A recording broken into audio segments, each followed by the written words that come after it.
কারণ আমাদের সবাইকে একদিন চলে যেতে হবে। কোথায় যাব জানি না, খালি শুনেছি কবরে যেতে হবে। পরিস্থিতি কি, কনসেপ্ট ক্লিয়ার নাই। কিয়ামতের মাঠে কি হবে, কয়েকটা হাদিস জানি। যদি জাহান্নাম হয় তা কেমন জানি না। এটা হচ্ছে আমাদের পরিস্থিতি। আবু হুরায়রা রাদিয়াল্লাহু তাআলা আনহু বলেন, যখন তিনি মৃত্যুশয্যায় শায়িত, তাকে জিজ্ঞাসা করা হলো, আবু হুরায়রা তুমি এত বেশি কান্নাকাটি কেন করো? আবু হুরায়রা রাদিয়াল্লাহু তাআলা আনহু বলেন, হয়তো আর বেশিক্ষণ বাঁচবো না, বেশি দিন বাঁচবো না, অল্প সময় থাকবো। তো দুনিয়া থেকে চলে যাওয়ার পর আল্লাহর কাছে পর্যন্ত যাওয়ার যে রাস্তা খরচ, আমি আবু হুরায়রার কাছে নাই। গোটা ময়মনসিংহবাসীর জন্য আজকের এই ছোট্ট একটা কথা যথেষ্ট। এই কথাটা কে বলছে? আবু হুরায়রা রাদিয়াল্লাহু তাআলা আনহু। মানে তিনি বলতে চাইছেন, আমার কাছে অত আমল নাই যে আমল দিয়ে মৃত্যুর পরের যে অন্ধকার ওটাকে আমি আলোতে পরিণত করব। কে বলছেন এটা? আবু হুরায়রা। আবু হুরায়রা রাদিয়াল্লাহু তাআলা আনহু মসজিদুল নববীতে পড়ে থাকতেন দিন রাত, পেটে পাথর বেঁধে। তিনি বিয়ে শাদী করতে চাননি, তিনি রাসূল সাল্লাল্লাহু আলাইহি ওয়াসাল্লামের সাথে সবসময় থাকতে চেয়েছেন। এর পেছনে একটাই কারণ, যাতে করে একটা হাদিস আমার কাছ থেকে মিস না হয়। আবু হুরায়রা রাদিয়াল্লাহু তাআলা আনহু ওই ব্যক্তি যে মুহাম্মদ সাল্লাল্লাহু আলাইহি ওয়াসাল্লামকে বলছেন যে আমার আম্মা আপনাকে গালিগালাজ করে, একটু দোয়া করা যায় না তার জন্য? তো রাসূল সাল্লাল্লাহু আলাইহি ওয়াসাল্লাম বলছেন, আল্লাহ তাআলা তোমার মাকে হেদায়েত দিক। এ কথা যখন তিনি বলেছেন, বাড়িতে দৌড়ে চলে গিয়ে দেখছেন দরজা লাগানো, বাড়িতে পানির শব্দ। তিনি বাড়ির গেট খুলতে বলতেই তার মা বললেন, একটু দাঁড়াও। দরজা খুলে দেওয়ার পর মা মাথায় কাপড় তুলে দিয়ে বলছে, চলো আমি দ্বীন ইসলাম গ্রহণ করব। নাম বোধহয় বোঝাতে পারছি না। রাসূল সাল্লাল্লাহু আলাইহি ওয়াসাল্লাম যার মায়ের জন্য দোয়া করেন, সেকেন্ড সময় লাগে না কবুল হতে, তাহলে তিনি কেমন ব্যক্তি? আবু হুরায়রা রাদিয়াল্লাহু তাআলা আনহু বলছেন, আল্লাহ রাসূল সাল্লাল্লাহু আলাইহি ওয়াসাল্লাম, আমার যে কিছু মনে থাকে না, কি করি? রাসূল সাল্লাল্লাহু আলাইহি ওয়াসাল্লাম একবার কোলাকুলি করলেন, মুআনাকা করলেন, হাগ করলেন, চেপে ধরলেন। আবু হুরায়রা রাদিয়াল্লাহু তাআলা আনহু বলছেন, মারা যাওয়ার আগ পর্যন্ত কিছু ভুলিনি। সবচেয়ে বেশি হাদিস যিনি বর্ণনা করেছেন তার নাম আবু হুরায়রা রাদিয়াল্লাহু তাআলা আনহু, যিনি সবসময় মুহাম্মদ সাল্লাল্লাহু আলাইহি ওয়াসাল্লামের খেদমতে উপস্থিত ছিলেন। তিনি বলছেন যে আমি মারা যাওয়ার পর যে অন্ধকার তিমির রাত্রি পার হব, এটা আমার হিসাবে ধরুন, আমি করব কি? এরপরে তো বোধহয় আর কোনো কথা থাকার কথা না, কোনো অজুহাত থাকার কথা না। আমাদের পরিস্থিতি কি হবে? আল্লাহ তাআলা আমাদেরকে পাঠিয়েছেন দুনিয়ার বুকে পরীক্ষা করার জন্য। পৃথিবীর কোনো ভালো ছাত্র পরীক্ষার হলে এসে আমাদের মতো ঘুমায় না। পরীক্ষার হলে 3 ঘন্টা সময় থাকে, শেষ প্রত্যেক ঘন্টায় একটা করে রিং বেল পড়ে। 1 ঘন্টা হলো, 1 ঘন্টা হলো, এই দেখো আর 45 মিনিট হয়ে গেল, আর 15 মিনিট বাকি আছে। পড়ে কি পড়ে না? পড়ে না। আল্লাহ তাআলা আপনাকে আমাকে যে সময়টা দিয়েছেন, এই সময়ের জন্য আমরা কোনো ঘন্টা পাই না। আমরা জানি না যে কখন চলে যেতে হবে। আশ্চর্য একটা ব্যাপার। এজন্য মানুষ যখন বলে যে বয়সটা বেশি হয়ে গেল, আমি বলি ভুল কথা, বয়স কারো বেশি হয় না, বয়স কমেছে। কত থেকে? ওটা জানলে তো বেঁচে যেতাম। কত থেকে বয়স কমছে ওটা জানলে বেঁচে যেতাম। কেন? শেষ 10 বছর বয়সে তাহাজ্জুদ পড়বো, আল্লাহর কাছে ক্ষমা চেয়ে নেব, কিন্তু শেষ 10 সেকেন্ড যে বাঁচবো, এটার গ্যারান্টি পৃথিবীর কেউ দিতে পারবে না। এই যে এতগুলো ক্যামেরা লাগানো আছে, প্রত্যেকটা ক্যামেরার যখন কিনেছে তাদের একটা গ্যারান্টি ছিল, কিন্তু ক্যামেরার তিনি ইহুদি খ্রিস্টান না ছাড়া বা হিন্দু বা বৌদ্ধ বা মুসলিম যেই হোক না কেন, ওকে আমার সামনে এসে বলতে বলেন যে আমার গ্যারান্টি আছে। মানে যে বানিয়েছে সে বলুক এসে আমার গ্যারান্টি আছে, কিন্তু এর গ্যারান্টি এখনো আছে। ও মারা যাওয়ার পরেও থাকবে হয়তো। তো আমরা এমন একটা সময়ের উপর দিয়ে আমাদের জীবনটাকে অতিবাহিত করা উচিত, যাতে করে সব সময় রেডি, চলো চলে গেলাম ব্যাস। আজকে যদি বাংলাদেশ সরকার বলে আজকে রাত্রিবেলায় বলে দিল কালকে থেকে করোনা, অতএব কোনো বাইরের মানুষ এদিকে থাকা লাগবে না। 21শে জানুয়ারি পর্যন্ত প্রোগ্রাম আছে, যত বড়ই কনফারেন্স থাক না কেন আমাকে এখনই নেমে চলে যেতে হবে, ঠিক না? আমাকে এখনই নেমে চলে যেতে হবে। কেন? আমার ডাক এসেছে। তবে 21 জানুয়ারি পর্যন্ত থাকতে পারবো বলে আমি আশাবাদী, তবে আমি থাকবো কিনা দুনিয়াতে এই বিষয়ে কোনো নিশ্চয়তা নাই, ঠিক না? তারিক ভাই যে প্রোগ্রামের আয়োজন করেছেন, যদি তার বাড়িতে একটা অঘটন ঘটে যেত, এত বড় আয়োজনের পরেও, এত মানুষের খাবার রান্না হওয়ার পরেও আজকের মাহফিলটা স্থগিত হয়ে যেত। মৃত্যু এমন একটা ভয়ঙ্কর জীবন। আব্দুল্লাহ ইবনে মাসউদ রাদিয়াল্লাহু তাআলা আনহু বলেন, তার আগে একটা কথা বলি, আমি যতক্ষণ আলোচনা করব আল্লাহ তাআলার রহমতে, অতক্ষণ কোরআন এবং সুন্নাহর বাইরে একটা কথা বলি না, স্বভাবও না, বলার চেষ্টাও করি না। তো যে কথাগুলোকে বলবো খুব মনোযোগ সহকারে শুনে তার উপরে আমল করার চেষ্টা করবেন। এবার আপনি যদি আমল করার চেষ্টা না করেন, ঠিকঠাক না শুনেন, তাহলে আমার ভেতরে একটা কষ্ট কাজ করে, কারণ আমি যার কথা বলছি তাকে আল্লাহ সবচেয়ে বেশি ভালোবাসেন। আমি যার কথা বলছি কিয়ামতের মাঠে সবাই ব্যতিব্যস্ত হয়ে গেল, তিনি আল্লাহকে বলবে, জি আব্দুর রহমানকে আমি জান্নাতে নিয়ে যাবো, আল্লাহ তুমি দাও না দাও না দাও না দাও না ব্যবস্থা করো না।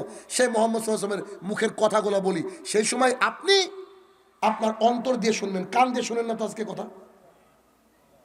আমি আশাবাদী আমার বক্তৃতায় হাজারো মানুষকে আল্লাহ তাআলা পরিবর্তন করেছে, আপনি পরিবর্তন হবেন। আব্দুল্লাহ ইবনে মাসউদ রাদিয়াল্লাহু তাআলা আনহু বলেন, রাসূলুল্লাহ সাল্লাল্লাহু আলাইহি ওয়াসাল্লাম একটা চাটাইয়ের উপরে শুয়েছিলেন। চাটাই বুঝেন কিনা? তো তিনি ঘুম থেকে উঠলেন, আব্দুল্লাহ ইবনে মাসউদ তার পেছনের দিকে গিয়ে দেখছেন পিঠ মোবারকটা কেটে দাগ হয়ে গেছে। চাটাইয়ের দাগ পাটিতে শুলে হয় না?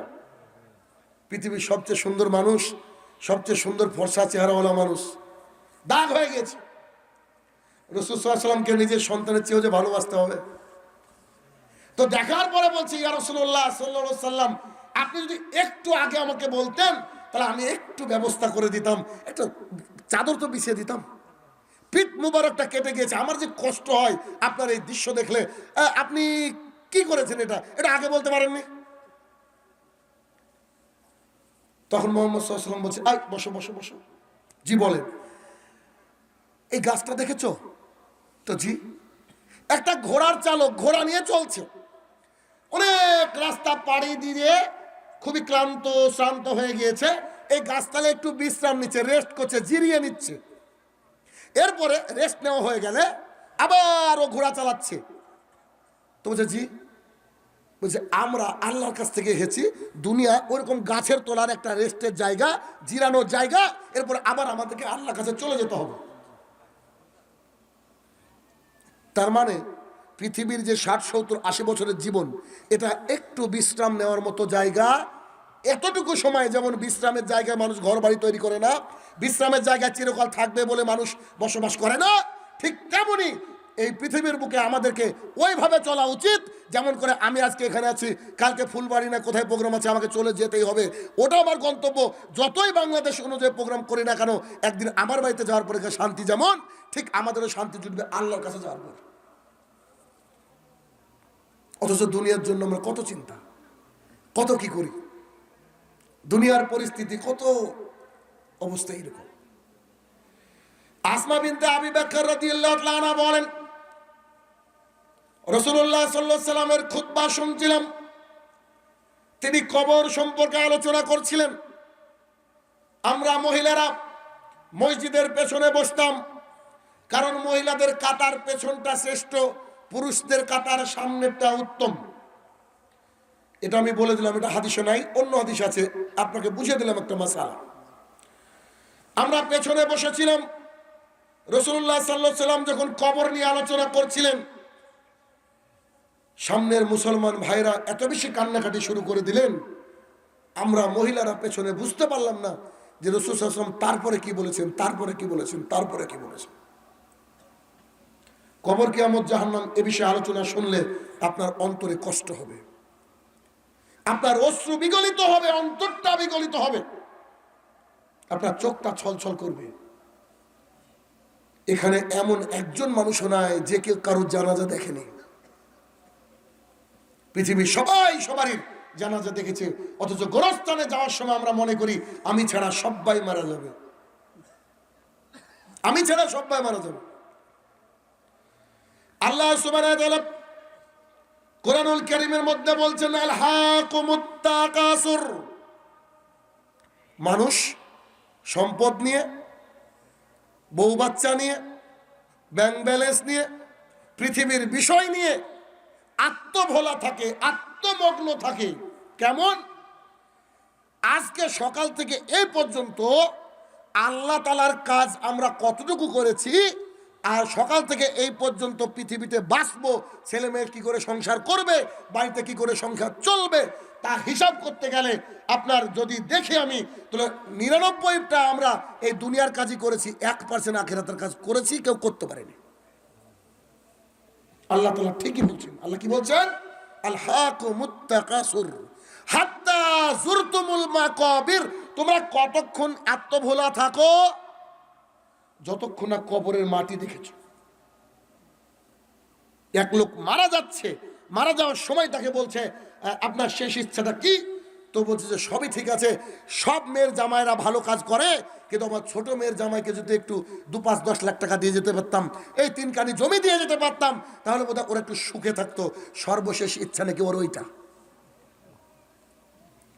তার মানে হাত্তা যুরতুমুল মাকাবির, যতক্ষণ না পর্যন্ত কবরের মাটি দেখছে অতক্ষণ পর্যন্ত মানুষের পেট, মানুষের আকাঙ্ক্ষা, এগুলা কিছু দিয়ে পূর্ণ হয় না, পূর্ণ হয় কবরের মাটি দিয়ে। আর লাগবে না, তাই বলে ওখানে গিয়ে মাটি খেয়ে নিলে আর লাগবে না। তার আগ পর্যন্ত কত চেষ্টা, বাবা বৃদ্ধ হয়ে গেলাম, বাবা ৩ বিঘা জমি আছে, তুই বেচে দে।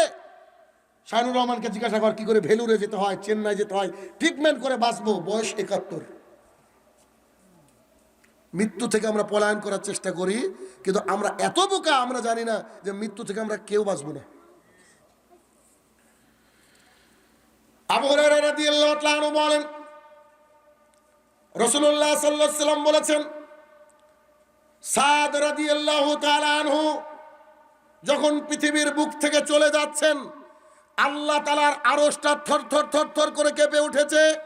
৭০,০০০ ফেরেশতা আল্লাহ তাআলা পাঠিয়েছে, যাও আমার সাদের জানাজায় যাও। আর রাসূল সাল্লাল্লাহু আলাইহি ওয়াসাল্লামকে বলেছেন সাদের কবরে আযাব হবে না।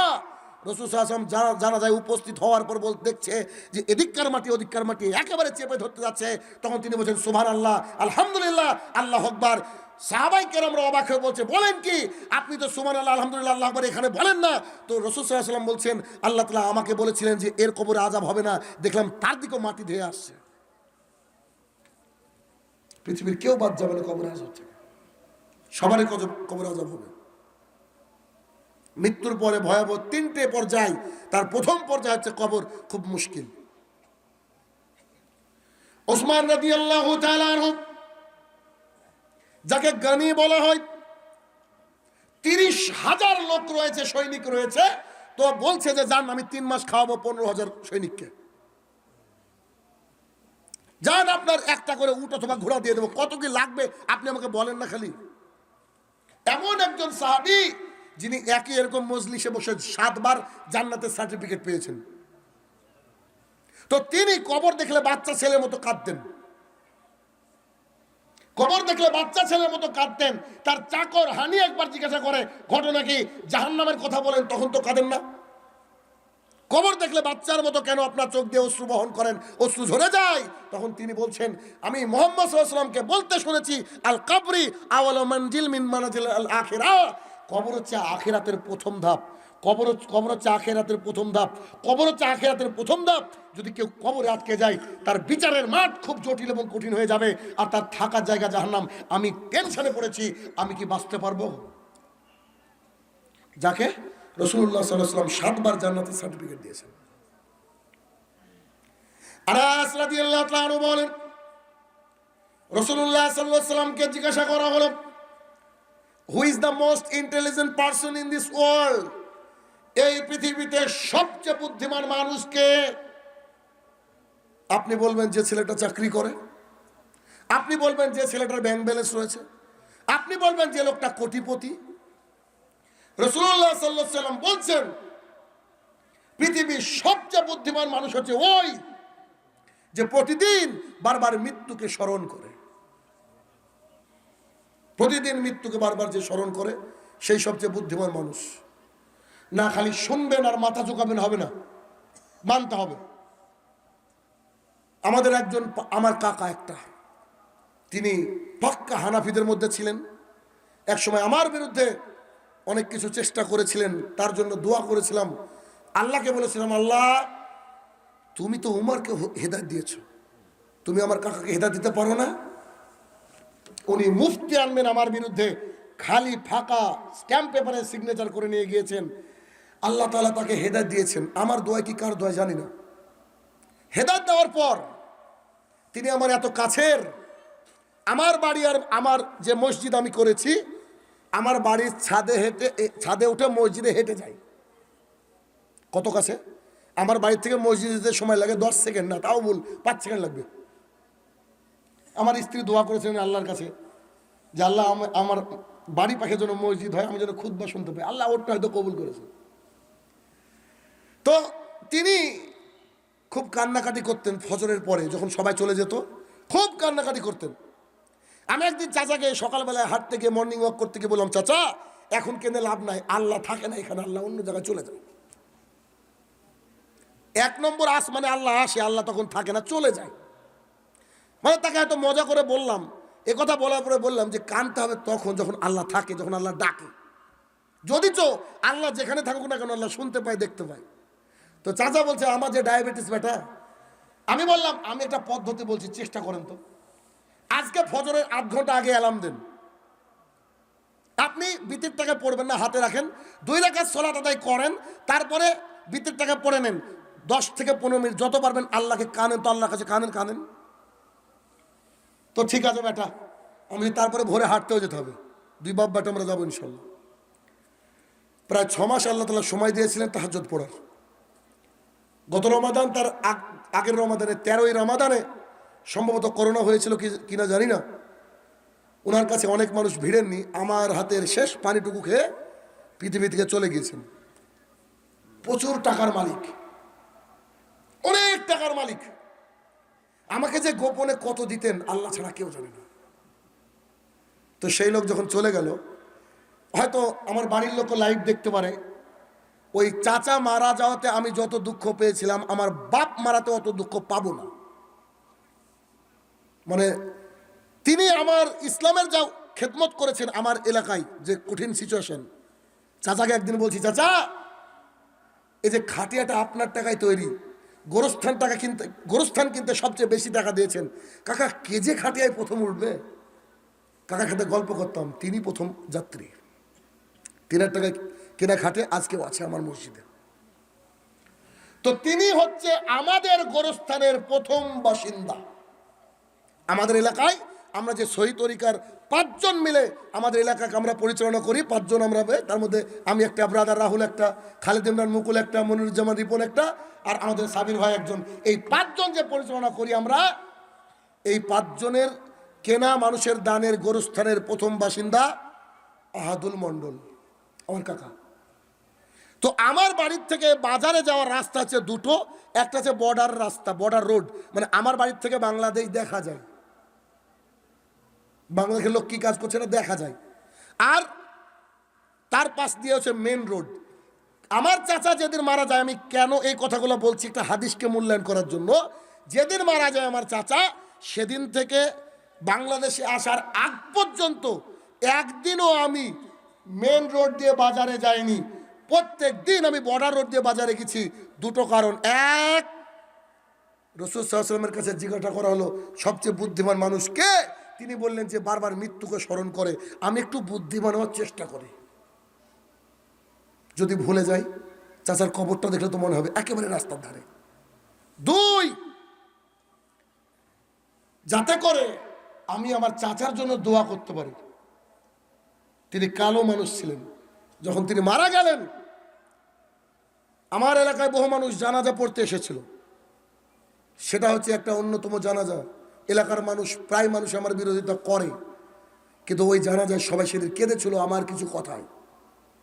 আমি ওই চাচার দিকে তাকিয়েছিলাম, একটা কালো মানুষকে মৃত্যুর পরে যে আল্লাহ তাআলা এত সুন্দর করে দেয়, এটা আমার জানা ছিল না।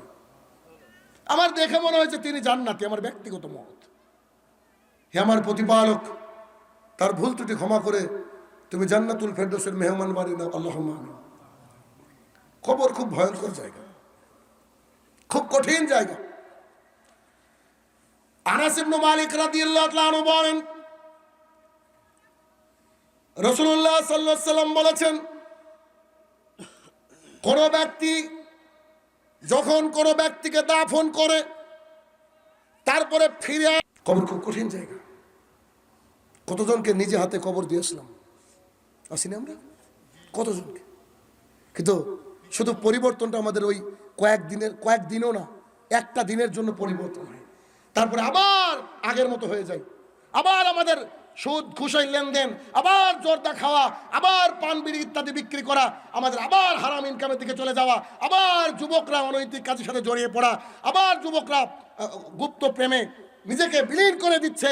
কত যুবক নেশার কবলে পড়ে, এই বাংলাদেশে নয় গোটা পৃথিবীর বুকে শেষ। কি করে জবাব দেবে তারা? আবু মামা বাহিনী রাদিয়াল্লাহু তাআলা আনহু বলেন, রাসূলুল্লাহ সাল্লাল্লাহু আলাইহি ওয়াসাল্লাম বলেছেন, দুজন ব্যক্তি এসে আমার বাহুর মধ্যভাগ ধরলো, একজনে এদিকে ধরলো, একজনে এদিকে ধরলো, তারপরে আমাকে বলছে, ওই যে পাহাড় দেখছেন? জি দেখেছি, উঠেন। আমি বলছি উঠতে পারবো না। তো বলছে আমরা আপনাকে সাহায্য করব, উঠেন। তো রাসূল সাল্লাল্লাহু আলাইহি ওয়াসাল্লাম বলছেন, আমি পাহাড়ের উপরে উঠলাম, উঠতে উঠতে উঠতে একেবারে টপে উঠে গেলাম, উপরে উঠে গেলাম, তারপরে বিকট একটা আওয়াজ শুনতে পেলাম। তখন আমি বলছি, আচ্ছা এটা কিসের আওয়াজ? এত ভয়ঙ্কর, এটা কঠিন, কিসের আওয়াজ? তো তারা আমাকে বলছে, এটা জাহান্নামীদের চিৎকার, এটা জাহান্নামীদের চিৎকার। আর একটু পাশে গিয়ে দেখলাম, এক শ্রেণীর মানুষকে দেখলাম, তাদের পা গুলা উপরে আর মাথাটা নিচে, তাদের চোয়ালটাকে ফেলে দেওয়া হয়েছে, রক্ত ঝরঝর ঝরঝর করে পড়ছে, ঠিক যেমন করে আপনার ওই কসাই গরুর দোকানে রানটাকে টাঙিয়ে রাখে, ছাগলের দোকানে ছাগলের গোস্তওয়ালা যেমন করে টাঙিয়ে রাখে, টপ টপ টপ টপ করে রক্ত পড়ছে। আমি এক শ্রেণীর মানুষকে দেখলাম, তাদেরকে পাটাকে উল্টিয়ে উপরের দিকে করে টাঙিয়ে রাখা হয়েছে, আর তাদের গালগুলাকে চিরে দেওয়া হয়েছে, টপ টপ টপ টপ করে রক্ত পড়ছে, আর তারা চিৎকার করছে। আমি বললাম, হাই হাই হাই, এরা কারা? এরা কি করেছে?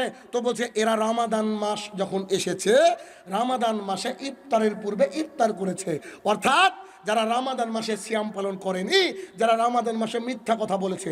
বলেন মুদিখানার দোকানদারের ফলের দোকানের কি হবে? বলছে, আল্লাহর কসম করে বলছি 180 টাকা আমারই কিনা। বলে কি বলেন? আরে আপেল তো 180 টাকা আমি কিনেছি, আপনি 180 টাকা চান মানে? আপনি আমাকে 10 টাকা লাভ দিবেন, অথচ কিনা হচ্ছে 150 টাকা। ও যদি বুঝতো যে মিথ্যা কিছু বলে পণ্য বিক্রি করা কত অন্যায়, কত কঠিন, ও যদি বুঝতে পারত। রাসূলুল্লাহ সাল্লাল্লাহু আলাইহি ওয়াসাল্লাম বলেন, যখন মানুষকে প্রশ্ন করা হবে, ও যদি উত্তর দিতে না পারে, সম্পূর্ণ হাদিসটা আপনার সামনে পেশ করি। বারা ইবনে আযব রাদিয়াল্লাহু তাআলা বলেন, রাসূলুল্লাহ সাল্লাল্লাহু আলাইহি ওয়াসাল্লাম বলেছেন, কবরের মধ্যে একজন বান্দাকে রাখা হলো, নাকির এবং মুনকার আসলো। পৃথিবীর সবচেয়ে শিক্ষিত মানুষটা যে সালাত আদায় করে না, পৃথিবীর ডিসিএসপি যে সালাত আদায় করে না, পৃথিবীর মন্ত্রী প্রধানমন্ত্রী যে সালাত আদায় করে না, পৃথিবীর নাস্তিক যারা সালাত আদায় করে না, পৃথিবীর ভালো মানুষ বলে নিজেকে দাবি করে সমাজ সেবক সমাজসেবী সালাত আদায় করে না, অর্থাৎ ইসলামকে তোয়াক্কা করে না, সেই ব্যক্তিকে বলা হচ্ছে সব উত্তর দিতে পারে, সব কিছু জানা আছে, ও আলের ডিগ্রি কত বলতে পারে, কুয়াশা কতটুকু পড়ছে বলতে পারে, গুগল সম্পর্কে ধারণা, পৃথিবীর সব কিছু সম্পর্কে ধারণা। এবার ওকে ফেরেশতা বলছে, মান রব্বুকা, তোমার রবকে? তো ও বলছে, হা হা লা আদরি, হাই হাই আফসোস, আমি যে বলতে পারি না। ওই যাকে দাড়িওয়ালা টুপিওয়ালা বলে খোঁচা দিয়েছেন, ওরা উত্তর দিতে পারবে, ওরা আখিরাতের হিরো। দাড়ি চেয়েছে, খুব পাণ্ডিত্য জাহির করেছেন, তাই না? দেখেন কবরে কি বলছেন, হা হা লা আদরি, হাই হাই আফসোস, আমি যে উত্তর দিতে পারছি না। ফেরেশতা তো কন্টিনিউ, কম্পিউটারের মতো, ও বলবে, তোমার ধর্ম কি? ফাইয়াকুলু, ও বলবে হা হা লা আদরি, হাই হাই আফসোস আমি উত্তর দিতে পারছি না। তোমার নবীকে হা হা লা আদরি, হাই হাই আফসোস আমি উত্তর দিতে পারছি না। এবার মুহাম্মদ সাল্লাল্লাহু আলাইহি ওয়াসাল্লাম বলছেন যে ওই ফেরেশতারা তাকে লোহার হাতুড়ি দিয়ে মারবে। কি দিয়ে? রাসূল সাল্লাল্লাহু আলাইহি ওয়াসাল্লাম বলছে ওই হাতুড়িটা যদি পৃথিবীর সবচেয়ে উঁচু পর্বতে মারা হতো, একটা মারে পর্বত এরকম সমান হয়ে যেত। সবচেয়ে বড় পর্বত মাউন্ট এভারেস্ট, তাতে যদি লোহার হাতুড়ি দিয়ে মারা যায় একেবারে সমান হয়ে গেছে। ওই হাতুড়ি দিয়ে তাকে মারবে আর ফেরেশতারা বলবে ওলা দাঁড়াইতা, ওলা দাঁড়াইতা, পড়োনি শোনোনি, তুমি পড়োনি শোনোনি, ও দাঁড়াইতা, ওলা দাঁড়াইতা, তুমি পড়োনি শোনোনি, এই কথা বলে মারবে মারবে মারবে। রাসূল সাল্লাল্লাহু আলাইহি ওয়াসাল্লাম বলছেন গোটা পৃথিবীর সবাই শুনতে পাবে তার চিৎকার, তার কান্না, তার আহাজারি, গোটা পৃথিবীর সবাই শুনতে পাবে, ইল্লা সাকালাইন, শুনতে পাবে না মানুষ, শুনতে পাবে না জিন। একটা কুকুর আল্লাহকে সেজদা করে, একটা ছাগল আল্লাহকে সেজদা করে, একটা গাছ ভয়ে থরথর করে কাঁপে। এই মাইক্রোফোনটা আল্লাহর আযাব শুনতে পায়, এ ভয়ে কাঁপে। কিন্তু মানুষ আর জিন শুনতে পারে কেন? মানুষ আর জিনের জন্য কি জান্নাত আর জাহান্নাম। মানে যারা এরা যদি শুনতে পেতো মানুষরা, তাদের তো কেল্লা ফতে, মানুষ তো বুঝে নিত যে কি হবে আমার অবস্থা। তাহলে পরিস্থিতি কত ভয়াবহ, কত ভয়াবহ। কবর প্রতিদিন বলতে থাকে আনা বাইতুল ওয়াহাদা, আমি একা ঘর, একা কেউ থাকবে না। আনা বাইতুল জুলমা, আমি অন্ধকার ঘর। আনা বাইতুত তুরাব, আমি মাটির ঘর, আমি পোকামাকড়ের ঘর। কবরের মধ্যে সাপ মোতায়েন করা হবে, একটা সাপের নখানা মাথা, একবার কামড় দিলে 40 বছর যন্ত্রণা থাকবে। সাপ কবরের মধ্যে আসবে, যার সাপের নাম হচ্ছে তিননিন, বিষধর অজগর। একবার কামড়ালে মানুষ 70 গজ মাটি নিচে চলে যাবে। সাপ লাগাতার কামড়াবে, লাগাতার কামড়াবে, এক একটা কাকড়া বিছা হবে আপনার ঘোড়ার সমান। এ হচ্ছে কবর, এ হচ্ছে কবর। কবর প্রতিদিন মানুষকে ডাকে, আসো, চলে আসো। এই ভয়ঙ্কর পরিস্থিতি থেকে আমরা কেউ বাঁচতে পারবো না যদি না আমরা ইসলাম চর্চা করি, যদি না আমরা কোরআন এবং সুন্নাহকে বুকের মধ্যে ধারণ করি। এই জন্য তো আল্লাহ তাআলা আপনাকে আমাকে একবারে সর্বান্তকরণের চেষ্টা করে। কেমন করে? রাসূলুল্লাহ সাল্লাল্লাহু আলাইহি ওয়াসাল্লাম একবার যুদ্ধ থেকে ফিরছিলেন অথবা যাচ্ছিলেন, তো রাস্তায় একটা ছোট্ট বাচ্চা সোনামণি খেলতে খেলতে চলে গেছে। তো তার মা এসে দৌড়ে বাচ্চাকে কোলের মধ্যে বুকের মধ্যে জড়িয়ে নিয়ে এই বাড়ির মধ্যে চলে যাচ্ছে। রাসূল সাল্লাল্লাহু আলাইহি ওয়াসাল্লাম বলছে সাহাবীরা তোমরা কি বুঝতে পারলা ঘটনা কি ঘটেছে? তো সাহাবীরা জানার পরে উত্তর দিতেন না, কেন? এটা ভালোবাসা, এটা সম্মান। তো বলছে জি না, আপনি এবং আপনার আল্লাহ ভালো জানে, বলেন। তো রাসূল সাল্লাল্লাহু আলাইহি ওয়াসাল্লাম বলছে ওই বাচ্চাটা, ওই যে বাচ্চাটা আমাদের পায়ের তলে পড়ে যেতে পারে, অসুবিধা হতে পারে, লাগতে পারে, তাই তার মা তাকে কোলের মধ্যে করে আদর দিয়ে নিয়ে গেল। সাহাবীরা তোমরা কি জানো গোটা পৃথিবীর যত মাখলুক সৃষ্টি করেছে, গোটা পৃথিবীর যত মা সৃষ্টি করেছে, গোটা পৃথিবীর যত বাবা আল্লাহ সৃষ্টি করেছে, সবাইকে একটা রহমত দিয়েছে। কটা? একটা রহমতের জন্য ওই মা, যে মার ছেলেটা মদ খায়, ও জানে ওটা অন্যায়, তাও যদি কেউ মদ খোর ছেলেটাকে মারে, মায়ের বুকে কষ্ট লাগে, বলে যে বাবারে তোরা মারিস না, আমি জানি আমার ছেলেটা খারাপ, কিন্তু ছেলে তো আমার। নূহ আলাইহিস সালাম আল্লাহকে বলছে আল্লাহ ঠিক আছে, ও তো কেনান তো বুঝে না, ও ডুবতে যাচ্ছে, একটু বাঁচানোর ব্যবস্থা করা যায় না? আল্লাহ বলছে চুপ, তুমি নবী না, যার সাথে আল্লাহ সম্পর্ক না তার সাথে তোমার সম্পর্ক কি? তো তিনি কেন বলেছেন এই কথা? আমারই যে সন্তান, আমি যে জন্ম দিয়েছি, আমি যে ভাত কাপড় দিচ্ছি, তো গোটা পৃথিবীর সবাই একে অপরকে ভালোবাসি আল্লাহ তাআলার একটা রহমতের কারণে, যেটা সবারই মধ্যে আছে। রাসূলুল্লাহ সাল্লাল্লাহু আলাইহি ওয়াসাল্লাম বলছেন এরকম রহমত আল্লাহর কাছে 99টা আছে। তার মানে আল্লাহ তাআলা চান না যে তার কোনো বান্দা জাহান্নামে যাক। কেন? আল্লাহ যে কোনোভাবে আপনাকে আমাকে বাঁচানোর চেষ্টা করে। কেমন চেষ্টা করে? আল্লাহ তাআলা বলছেন মুহাম্মদ সাল্লাল্লাহু আলাইহি ওয়াসাল্লামকে তুমি বলো ময়মনসিংহের লোককে, ময়মনসিংহের লোক যদি বলে সুবহানাল্লাহ, তাহলে আল্লাহ তাআলা বলছেন তুমি তাদেরকে বলো পৃথিবীতে যত ফাঁকা জায়গা আছে সব নেকি দিয়ে পরিপূর্ণ করে দিলাম। আল্লাহ তাআলা মুহাম্মদ সাল্লাল্লাহু আলাইহি ওয়াসাল্লামকে বলছেন তুমি বলো আমি তো আল্লাহ, আমার ভয়ে যদি কোনো মানুষ গোপনে একটু কাঁদে, সাইডে গিয়ে একটু কাঁদে, নামাজের মধ্যে পড়ে একটু কাঁদে, আমি আল্লাহ তাকে জাহান্নামে নিব না। ওকে বলো বলো। আল্লাহ চান যে আপনি আমি জান্নাতে যাই। আল্লাহ তাআলা এক পর্যায়ে বলছেন গোটা পৃথিবী তোমার পাপে পরিপূর্ণ হয়ে গেছে, কত পাপ আছে, কি পাপ আছে আমি আল্লাহ দেখবো না, তুমি খালি আল্লাহর কাছে বলো আল্লাহ আল্লাহ ক্ষমা করো না, আল্লাহ আমি তোমার বান্দা, আল্লাহ ভুল করেছি, আল্লাহ আস্তাগফিরুল্লাহ আল্লাযী লা ইলাহা ইল্লা হুয়াল হাইয়ুল কাইয়্যুম ওয়া আতুবু ইলাইহি, আল্লাহ আমাকে ক্ষমা করো না। আল্লাহ বলছে এভাবে যদি ক্ষমা চাই ওর অ্যাকাউন্টে কত পাপ আছে আমি সব ক্ষমা করে দেবো। এটা হচ্ছেন আমাদের মাহবুদ, এটা হচ্ছেন আমাদের আল্লাহ সুবহানাহু ওয়া তাআলা। আল্লাহ তাআলা আমাদেরকে তৈরি করেছেন একমাত্র তার ইবাদত করার জন্য, অথচ ফজরের নামাজ পড়িনি এমন লোক এখানে বসে আছে। আল্লাহ তাআলা তো গলা টিপে ধরেননি, আল্লাহ তাআলা তো আজকে রুজিতে ঘাটতি করেননি, আল্লাহ তাআলা তো আপনার আমার একটা ঠ্যাংকে ল্যাংড়া করে দেয়নি, আল্লাহ তাআলা তো আপনার আমার প্রিয় বস্তু দুটোর চোখকে আল্লাহ তাআলা ছিনিয়ে নেয়নি। অথচ পৃথিবীর মুখে গার্মেন্টসে কাজ করতে যান, কোম্পানিতে কাজ করতে যান, 7 দিনের মধ্যে যদি আপনি 2 দিন কামাই করেন, 3 দিনের দিন আপনি আউট। এমন লোক বসে আছেন 40 বছর যাবত মাত্র 1 ওয়াক্ত 2 ওয়াক্ত সালাত আদায় করেছেন। দেখেন তো আপনার রুজি রুটিকে আল্লাহ ঘাটতি দেয়নি, আপনি আমি কতটা নাফরমান, কতটা নাফরমান। রাসূলুল্লাহ সাল্লাল্লাহু আলাইহি ওয়াসাল্লাম এত বেশি কাঁদতেন, পা হাত পা ফুলে যেত সালাতের মধ্যে। একজন ব্যক্তি জিজ্ঞাসা করছেন যে আপনার এত কাঁদার কি দরকার, আল্লাহ তাআলা তো আগের গুনাহ পেছনের গুনাহ সব খালাস করে দিয়েছে, মাফ করে দিয়েছেন, এত কাঁদেন কেন? তো রাসূল সাল্লাল্লাহু আলাইহি ওয়াসাল্লাম বলছে কেন আমার শুকরিয়া দেয় নাই? আল্লাহ তাআলা মুহাম্মদ সাল্লাল্লাহু আলাইহি ওয়াসাল্লামকে বলছে শোনো শোনো, বাথা নামক উপত্যকা সোনায় পরিণত করে দেবো, কি চাও বলো তুমি, সোনায় পরিণত করে দেবো, তুমি যা চাইবা তাই হবে, তুমি চাইবা কি? রাসূল সাল্লাল্লাহু আলাইহি ওয়াসাল্লাম বলছে আল্লাহ একদিন তুমি আমাকে খাওয়িয়ে রাখো, একদিন আমাকে না খাওয়িয়ে রাখো। আশ্চর্য দোয়া। কেন? যেদিন তুমি আমাকে খাওয়িয়ে রাখবা সেদিন আমি তোমার শুকরিয়া আদায় করবো, আর যেদিন আমি পাবো না একটু কেনে কেটে তোমার কাছে আমি চাইবো। এই জন্য বলি মাঝে মাঝে বিতিরটাকে রেখে দেন, ফজরের আগে 10-20 মিনিট আগে উঠে আল্লাহর কাছে একটু কাঁদেন না, আল্লাহকে বলেন, পাপ হয়ে গেলে বলেন, আর যেদিন অনেক কিছু বেশি পেয়ে যাবেন আল্লাহর তরফ থেকে শুকরিয়ার জন্য তো কান্না হয় যে আল্লাহ গো আমার মতো নাদানকে তুমি এত ভালো রেখেছো। কিন্তু আল্লাহ সুবহানাহু ওয়া তাআলা এই কোরআনুল কারীমের মধ্যে বলছেন আমার বান্দারা আমার বান্দারা আমার বান্দারা অধিকাংশই না ফরমান, না শুকরিয়া আদায় করতে পারে না। কেমন দেখবেন প্রমাণ, আপনি এখানে বসে আছেন, আপনারা প্রমাণ আমি দিচ্ছি। দেখেন রাস্তাতে হেঁটে যাচ্ছেন, একটা লোক দেখছেন এইরকম করছে, অন্ধ, দেখতে পায় না, আল্লাহ তাআলা তার প্রিয় বস্তু নিয়ে নিয়েছেন। ওই লোকটাকে দেখে আপনি কি কোনোদিন এই সৌভাগ্যের অধিকারী হয়েছেন?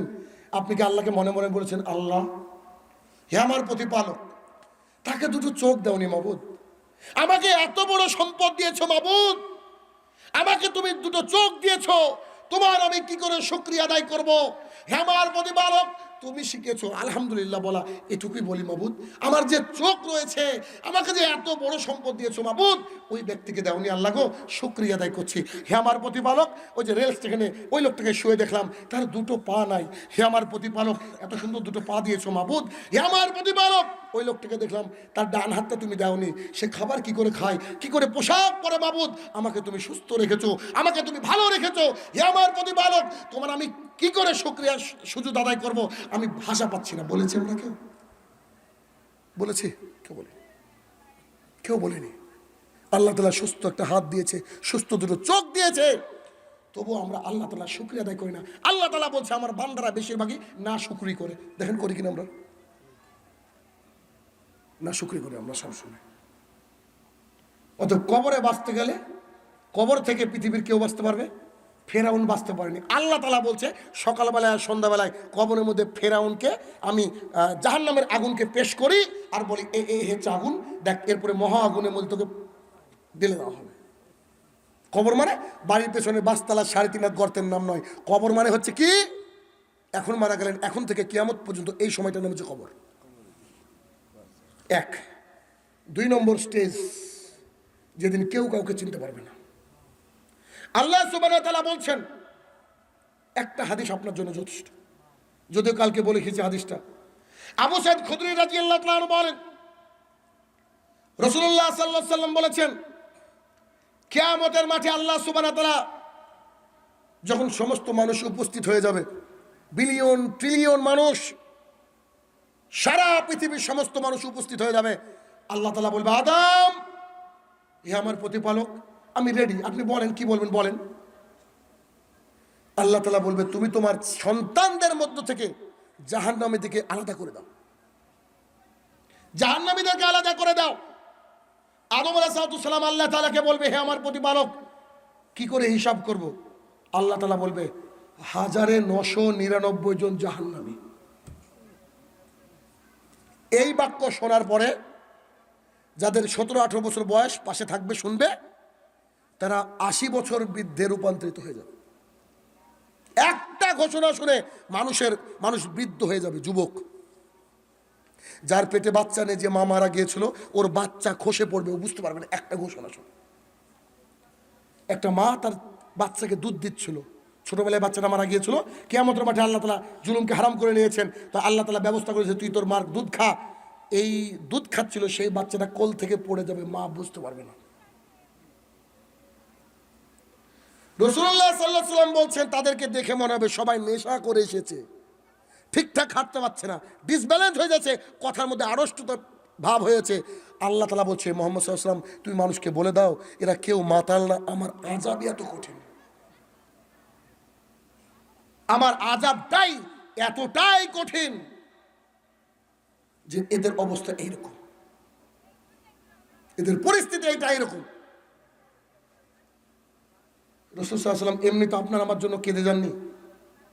তিনি বলছেন, আমি যা জানি, তোমরা যদি জানতে, তোমরা কম কম হাসতে, বেশি বেশি কাঁদতে।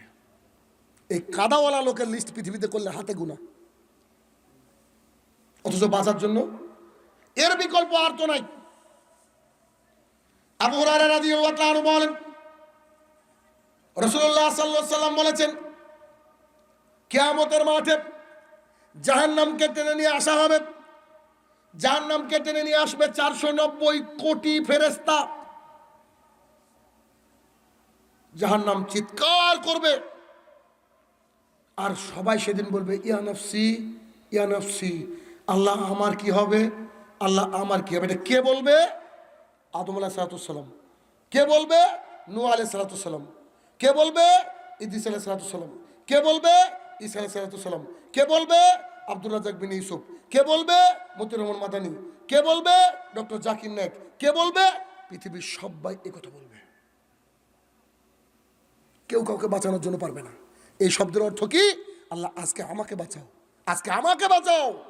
এই জন্য মুহাম্মদ রাসূলুল্লাহ সাল্লাল্লাহু আলাইহি ওয়াসাল্লাম তার কলিজার টুকরা সন্তানকে, মেয়েকে বলছে, মা, কিছু চাওয়ার থাকলে দুনিয়াতে চাও, কিয়ামতের মাঠে তোমার বাপ তোমার উপকার করতে পারবে, তোমার বাপের হিসাব নাই।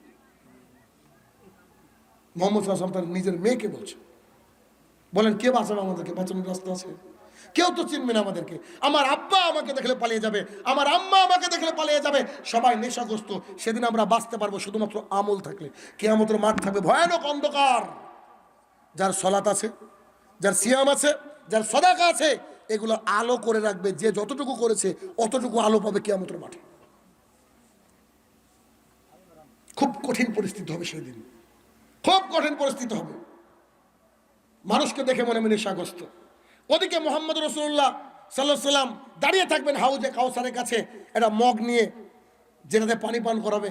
ওখানে এক শ্রেণীর মানুষ আসবে, তাদের অজুর অঙ্গগুলো চমকাবে। রাসূল সাল্লাল্লাহু আলাইহি ওয়াসাল্লাম বলছেন যে মানুষগুলো যখন আসবে, আল্লাহ তাআলার ফেরেশতারা ওদেরকে যেতে দেবে না আমার কাছে। আমি চিৎকার দিয়ে বলবো, ইয়া রাব ইন্নিহুম মিন্নি, হে আমার প্রতিপালক, এরা তো আমারই লোক, এরা তো আমারই লোক। অজুর অঙ্গগুলো চমকাচ্ছে। তখন রাসূল আল্লাহ সুবহানাহু ওয়া তাআলা বলবে, মুহাম্মদ সাল্লাল্লাহু আলাইহি ওয়াসাল্লাম, তুমি জানতে না, তুমি মারা যাওয়ার পর এরা বিদআত আবিষ্কার করেছিল, এরা বিদআত করেছিল। দয়ার নবী, মায়ের নবী কাউকে কোনোদিন ধমক দেননি। তিনি কাউকে কোনোদিন ধমক দেননি, কটু কথা বলেননি। সেদিন কি বলবেন জানেন? সৌকান সুমুক সৌকান লিমান গাইয়ারাবাদী, get out from here. Abu Hurairah রাদিয়াল্লাহু তাআলা বলেন, জনৈক একজন মহিলা একটা কবরের কাছে বসে কাঁদছে। রাসূল সাল্লাল্লাহু আলাইহি ওয়াসাল্লাম ওই দিকে যখন যাচ্ছেন, তো রাসূল সাল্লাল্লাহু আলাইহি ওয়াসাল্লাম মহিলাকে বলছে, ওয়াত্তাকুল্লাহ, আল্লাহকে ভয় করো এবং ধৈর্য ধারণ করো। সে মহিলা বলছে, যান, সরেন এখান থেকে। মহিলা বুঝতে পারেনি, সরেন এখান থেকে। তো যখন রাসূল সাল্লাল্লাহু আলাইহি ওয়াসাল্লাম চলে যাচ্ছেন, জনৈক সাহাবী বলছে, আপনি কাকে কথা বলেন আপনি জানেন? বলছে, কে? উনি মুহাম্মদ সাল্লাল্লাহু আলাইহি ওয়াসাল্লাম। মহিলা দুঃখ পেলেন, তো মহিলা বলছেন যে আমি বাড়িতে গেলাম, গেটে কোনো দারোয়ান ছিল না। আরে নেতা, আরে মন্ত্রী, তোমার সাথে দেখা করতে গেলে নাকি 1 মাস আগে অ্যাপয়েন্টমেন্ট নিয়ে লাগে। গোটা পৃথিবীর রাজা, গোটা পৃথিবীর বাদশা আল্লাহ তাআলা যাকে বানিয়েছে তার দরজা একটা দারোয়ানও নাই। কত বড় নেতা হয়েছো তুমি, হ্যাঁ? তুমি, আমি কথা বলবো, তুমি এত বড় নেতা হয়েছো, আমি আল্লাহর কথা বলবো, তুমি আসবা, তুমি তোমার নেতার পরিচয় দিবা, তুমি তোমার দলের পরিচয় দেওয়ার জন্য আমাকে থামিয়ে তুমি কোরআন হাদিস বাদে তোমার কথা বলবা? এটা চলে নাকি বাংলাদেশে? এত ঘৃণ্য নীতি কেন এখানে? যে একটা আলেম কথা বলছে আর একজনকে বলছে আপনি দাঁড়ান, উনি ওর কথা বলবে। আশ্চর্য ব্যাপার। আল্লাহ রসুলের উপরে কথা মানে আশ্চর্য, কি করে হয় এটা? এই নীতিটা আপনাদের বাংলাদেশে দেখেছি, ইন্ডিয়াতে নাই। যদিও আমার ভাগ্যে এখনো পর্যন্ত পড়েনি, পড়লে আল্লাহ জানে কি হবে। আমি কথা বলবো না, আমি কথা বলবো ব্যাস। কেন? আমি কথা বলছি কার? আল্লাহ এবং আল্লাহ রসুলের। আপনি কে বলেন? আপনি কে? আবার দাড়ি নাই, দেখা যাবে টুপি পরে বসে আছে। আশ্চর্য ভণ্ড, ভণ্ডের উপরে পিএইচডি করেছে। এই বাংলাদেশের লোকগুলাকে দেখলে আমার মেজাজ খারাপ হয়ে যায় যে দাড়ি নাই, টুপি পরে। আসলে এই টুপি পরার অর্থ কি জানেন? পাবলিকের টুপি পরে। পাবলিকের টুপি পরে ভোট দেবেন না যে আপনি? দাড়ি থাকলে ইমানদারও এটা। আর পৃথিবীর ইতিহাসে মনে হয় সবচেয়ে দাড়িওয়ালা লোক সিগারেট এই দেশে খায়। এত খারাপ লাগে। তো রাসূলুল্লাহ সাল্লাল্লাহু আলাইহি ওয়াসাল্লামের কাছে গেলেন, পৃথিবীর সর্বশ্রেষ্ঠ মানুষকে কি বলছেন? সরেন এখান থেকে, আমার কি হয়েছে আপনি বুঝেন? কাকে বলছে বুঝেন? তো রাসূল সাল্লাল্লাহু আলাইহি ওয়াসাল্লামকে গিয়ে বলছে, সালাম দেওয়ার পর বলছে আমার ভুল হয়ে গেছে, আমার ভুল হয়ে গেছে। তো মুহাম্মদ সাল্লাল্লাহু আলাইহি ওয়াসাল্লাম বলছে আল্লাহকে ভয় করেন, আর ধৈর্য তো সেটাই যেটা প্রথম আঘাতে ধরা হয়। ব্যাস এতটুকু কথা। কোনো ভৎসনা করলে না, তিরস্কার করলে না, গালি দিলে না, বললে না তুমি জানো আমি কে। নেতা হলে কি হতো? কি হতো বুঝতে পেরেছেন? এত বড় সাহস, তুমি আমার নেতাকে গালি দিচ্ছ? আরে কত কথা।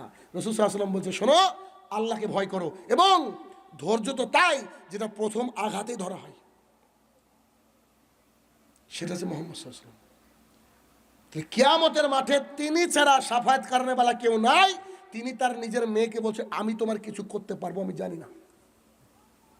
চাচাকে বলছেন বুকে পিঠে করে মানুষ করেছে, সব সময় অসহায়ত্বের সময় সাথ দিয়েছে। চাচা একবার বলেন না লা ইলাহা ইল্লাল্লাহ, একবার বলেন। একবার যদি বলতেন আল্লাহর কাছে দেখেন আমি কি করি, আপনি একবার বলেন না, বললেন না। রাবিয়া ইবনে কাব রাদিয়াল্লাহু তাআলা আনহু বলেন, রাত্রিবেলা মুহাম্মদ সাল্লাল্লাহু আলাইহি ওয়াসাল্লামের সঙ্গে শুয়েছিলাম, থাকলাম একসাথে, ঘুমালাম। ঘুমানোর পরে অনেক রাত্রিবেলা, গভীর রাত্রিবেলা উঠে একটু পানির ব্যবস্থা করলাম। এই পানিটা নেন তো। জি কি হবে? ইস্তেঞ্জা করেন আর অজু করেন। ঠিক আছে, মুহাম্মদ সাল্লাল্লাহু আলাইহি ওয়াসাল্লাম ইস্তেঞ্জা করলেন, মানে পায়খানা বাথরুম সেরে রয়েছে, অজু করতে বসে এভাবে জগটাকে ধরেছে, এভাবে বোতলটাকে ধরেছে, এভাবে মগটাকে ধরে বলছে রাবিয়া ইবনে কাব, জি আল্লাহ রাসূল। তো বলছি কি চাও? চাও কিছু একটা চাও। কারো উপকার করলে অন্তত তাকে হাদিয়া দেওয়া উচিত, ঠিক আছে না? বলছে কিছু চাও, কিছু চাও, অজু করতে করতে। তো মুহাম্মদ সাল্লাল্লাহু আলাইহি ওয়াসাল্লামকে বলছে আপনার সাথে জান্নাতে থাকতে চাই। কি? জি আপনার সাথে জান্নাতে থাকতে চাই। আর ওটা বাদ দিয়ে চাও, ওটা বাদ দিয়ে চাও। জি না, লাগলে ওটাই দেন, নাহলে দরকার নেই। আবেগ, ভালোবাসা। তো রাসূল সাল্লাল্লাহু আলাইহি ওয়াসাল্লাম বলছেন আচ্ছা বলেন তো আল্লাহ তাআলা সবচেয়ে বেশি শাফায়াত তারই কবুল করবে কিনা? তিনি তো বলতে পারতেন যাও তুমি জান্নাতে যাবে ইনশাআল্লাহ, যেমন পীর সাহেবরা বলে বিনা হিসাবে জাহাজ নিয়ে হাজির হবে, ওর বাপ পানি দিবে আর ওরা জাহাজ নিয়ে হাজির হবে কিয়ামতের মাঠে। তো রাসূল সাল্লাল্লাহু আলাইহি ওয়াসাল্লাম বলছে রাবিয়া ইবনে কাব, জি আল্লাহ রাসূল বলেন আমার সাথে জান্নাতে থাকতে চাইলে বেশি বেশি আল্লাহকে সিজদা করো, যাতে করে আমি তোমার জন্য সুপারিশ করতে পারি। বিশ্বাস করেন আল্লাহ তাআলা চান না, আল্লাহর কসম করে বলছি, আল্লাহ তাআলা চান না তার একটা বান্দা জাহান্নামে যাক। কেন?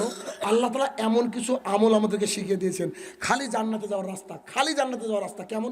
কথার কথা ধরেন, একটু আপনাকে বুঝাই। এরকম আপনি রাত্রিবেলা স্ত্রী সহবাস করেছেন, এখনো উঠতে পারেনি, ফরজ গোসল করতে হবে, উঠতে পারেনি, মসজিদে আজান হচ্ছে, আজানে মুয়াজ্জিন যা বলছে আপনিও তাই বললেন, বলতে তো বাধা নেই, বললেন।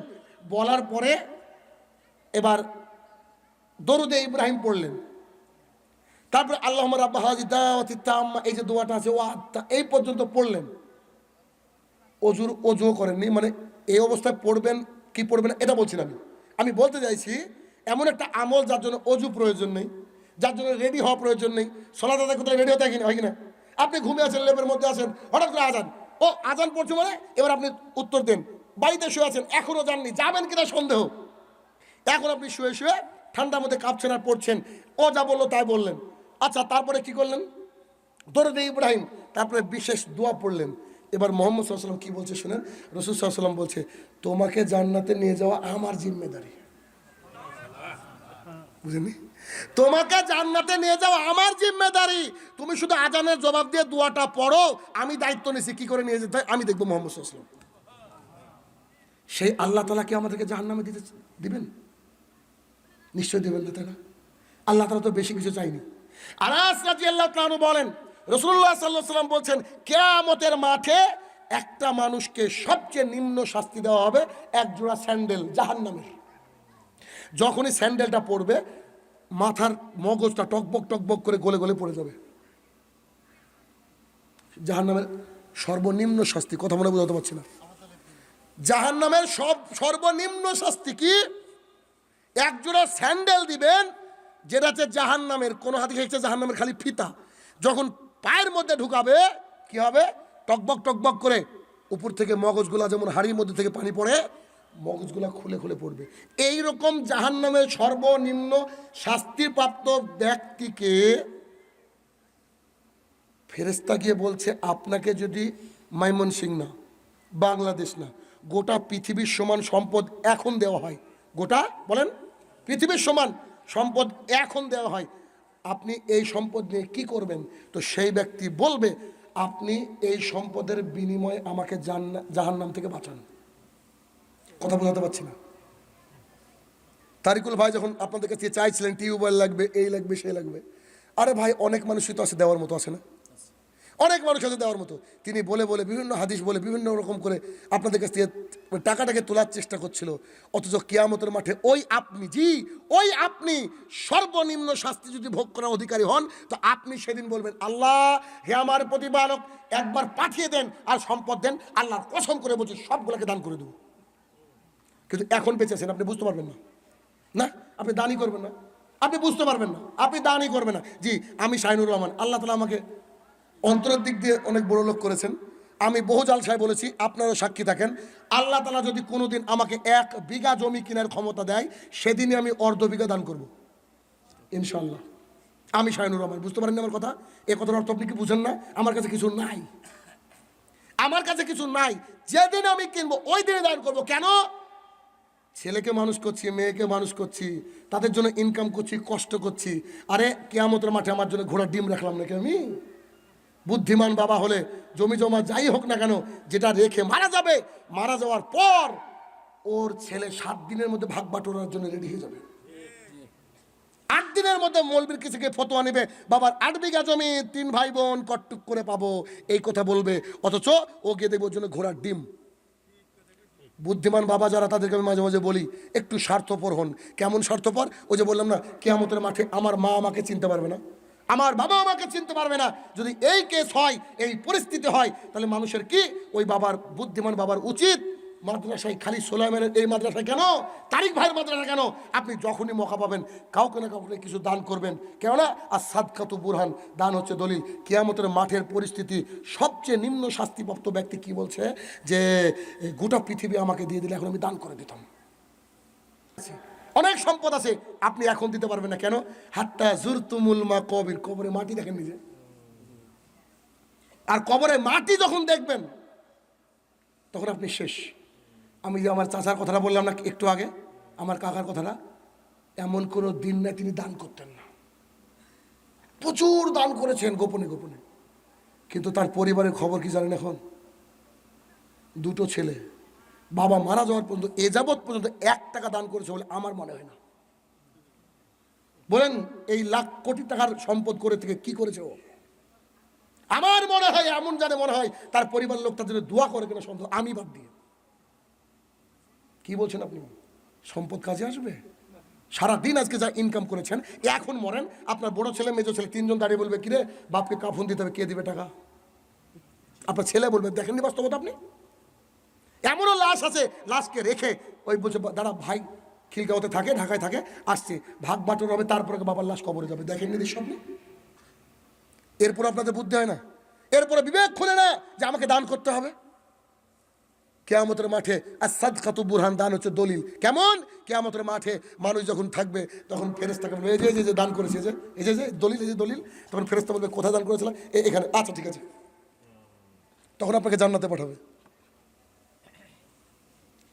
কিয়ামতের মাঠ খুব ভয়ঙ্কর। 2 নম্বর স্টেপ। 3 নম্বর স্টেপ, যদি জান্নাত হয় তাহলে তো কোনো কথাই না, ঝামেলাই নেই। তবে জান্নাতীরা জান্নাতের এমন কিছু নিয়ামত পাবে, রাসূল সাল্লাল্লাহু আলাইহি ওয়াসাল্লাম বলছে, তোমাদের কান কোনোদিন শুনেনি, চোখ কোনোদিন দেখেনি, ও খাতার আলা কালবে বাসার, অন্তর কল্পনা করতে পারেনি। আচ্ছা বলেন তো, কল্পনা কত কি করে মানুষ? কল্পনা করে মানুষ এলিয়েন পর্যন্ত বানিয়ে দিল। আর আল্লাহ রাসূল সাল্লাল্লাহু আলাইহি ওয়াসাল্লাম কি বলছেন? যে মানুষ কল্পনাও করতে পারবে না জান্নাত কি। তবে একটা উদাহরণ না দিলে আমার শান্তি হচ্ছে না, একটু খেয়াল করেন। জান্নাতীরা শুধু শুধু বলে আঙ্গুর, মনে মনে ভাবে আঙ্গুর চলে আসবে। ঢেউয়ের উপরে বাড়ি, একটা ইট সোনার, একটা ইট রূপার, যে ঘরের মধ্যে থেকে ভেতর দেখা যায়, বাইরে দেখা যায়, একবারে অটো সিস্টেম। এই সিস্টেম পৃথিবীতে কোনোদিন হবে না। মাঝে যে সিমেন্ট, ওটা যে কস্তুরি দিয়ে বানানো। জাহান্নামীদের কোনো দুঃখ কষ্ট থাকবে না, জাহান্নামীদের কোনো দুঃখ কষ্ট থাকবে না। এই জন্য জান্নাতীদের কোনো দুঃখ কষ্ট থাকবে না। এই জন্য তো রাসূল সাল্লাল্লাহু আলাইহি ওয়াসাল্লাম এর ব্যাপারে, মানে রাসূল সাল্লাল্লাহু আলাইহি ওয়াসাল্লামকে খাবার নিয়ে আসছে তিনার প্রথম স্ত্রী, নাম বলেন, খাদিজাতুল কুবরা রাদিয়াল্লাহু তাআলা আনহা। খাবার নিয়ে আসছে, খাবার, এখানে প্লেট আছে না, তো খাবার এভাবে ঢেকে নিয়ে আসছে। মজা দেখেন, খাবার ঢেকে নিয়ে আসছে। তো আল্লাহ রাসূল সাল্লাল্লাহু আলাইহি ওয়াসাল্লাম জিবরাইলকে বলছে, জিবরাইল, জি আল্লাহ রাসূল বলেন, মুহাম্মদ সাল্লাল্লাহু আলাইহি ওয়াসাল্লামকে যাও যাও যাও। তো জিবরাইল এসে বলছে, আল্লাহ রাসূল, ওই যে আপনার স্ত্রী আসছে না, আপনার জন্য খাবার ঢেকে আনছে। কি আনছে? খাবার ঢেকে আনছে। ওতে আপনার জন্য কিছু তরকারি আছে, কিছু খাবার আছে, কিছু তরকারি আছে, কিছু খাবার আসছে। তো উনি আপনার কাছে পৌঁছালে বলেন, এই যে এত কষ্ট করে গাড়ি হেরাই খাবারকে পৌঁছাই, এখন আপনি উঠতে ক্লান্ত হয়ে যাবেন। এত ধাপি ছিল না। এমনি তিনি বারবার করে উনার কথা বলতেন না, আয়েশার জন্য রাগ করে বলতেন বা এই করে বলতেন যে আপনি খালি উনার কথাই কেন বলেন, আমরা এই যে 10-11 জন এখনো আছি, কি ব্যাপার? তো তোমরা জানো না, তোমরা তোমাদের সুখের সময় গেছো, উনি আমাকে দুঃখের সময় সাপোর্ট দিয়েছে। ওই পাহাড়ের দুর্গম গিরি প্রান্তরে তিনি খাবার পৌঁছেছেন। জিবরাইল সাল্লাল্লাহু আলাইহি ওয়াসাল্লাম বলছে, আপনার জন্য পানি আসছে। কি আসছে? পানি। আর ওতে কিছু খাবার আছে, খাবার আছে। তো আপনি তাকে বলেন, আল্লাহ তরফ থেকে বলছে, আপনি তাকে বলেন আল্লাহ তাআলা তার জন্য জান্নাতে একটা ঘর নির্মাণ করেছে, যেখানে তার কোনো কষ্ট থাকবে না, যেখানে কোনো হই হুল্লোড় চেঁচামেচি থাকবে না। সুবহানাল্লাহ। এটা হচ্ছে জান্নাত। জান্নাতীরা জান্নাতে সব কিছু পেয়ে রেডি থাকা অবস্থায় আল্লাহ তাআলা জান্নাতীদের জন্য একটা মাহফিলের ব্যবস্থা করবেন। এরকম সামনে থাকবে পর্দা। পৃথিবীর সব মানুষ যারা জান্নাতি তারা কিন্তু চণ্ডীদাসের ভাগ্যে জুটবে না। তো সব মানুষ সামনে দাঁড়িয়ে আছে, বসে আছে। আল্লাহ তাআলা ফেরেশতাকে বলে, ওদের খাবারের ব্যবস্থা করো। মদ ছেড়েছেন না পৃথিবীতে, আল্লাহ তাআলার কাছে গিয়ে মদ পাবেন, অন্য কোয়ালিটির। আর পাখির গোস্ত প্লেটে ভুনা, দৃশ্য দেখেন, দেখেন ভুনা গোস্ত আর মদের বোতল, মানে শরাব, এভাবে আল্লাহ তাআলা বলবেন, আমি ধরে আছি, ভালো করে বুঝবেন আমার কথাটা, এভাবে ধরে আছি। আল্লাহ তাআলা বলবেন, তোমাদেরকে কি আর কিছু লাগবে? জান্নাতীরা বলেন কি, আপনি যে অনুগ্রহ করেছেন, আমাদেরকে জান্নাত দিয়েছেন, এর চেয়ে বড় আর নিয়ামত কিছু হতে পারে না। আমাদের কিচ্ছু লাগবে না আল্লাহ গো, আমাদের কিচ্ছু লাগবে না আল্লাহ গো, আমাদের কিচ্ছু লাগবে না, কোনো কিছুর তো অভাব নাই। এক বেদুইন এসে মুহাম্মদ সাল্লাল্লাহু আলাইহি ওয়াসাল্লামকে বলছে, জান্নাতে থেকে জমি জমা পাওয়া যাবে না, একটু আবাদ করতাম। আনাস রাদিয়াল্লাহু আনহু বলছে, এই গ্যারান্টি আপনাদের বংশের লোক হবে, এই কুরাইশ বংশের লোক হবে, ওরা সব আবাদ পছন্দ করে। তো রাসূল সাল্লাল্লাহু আলাইহি ওয়াসাল্লাম বলছে, কি দরকার আপনার? ওরা কি দরকার, তো লাগবে না এগুলো। বলছেন না, আমার পৃথিবীর বুকে আবাদ করা অভ্যাস ওখানে। তো রাসূল সাল্লাল্লাহু আলাইহি ওয়াসাল্লাম বলছে, আচ্ছা ঠিক আছে, আপনি খালি বলবেন জমি রেডি, বলবেন ধান রেডি, কাটা রেডি, আর কিছু বুঝে তাহলেই হবে।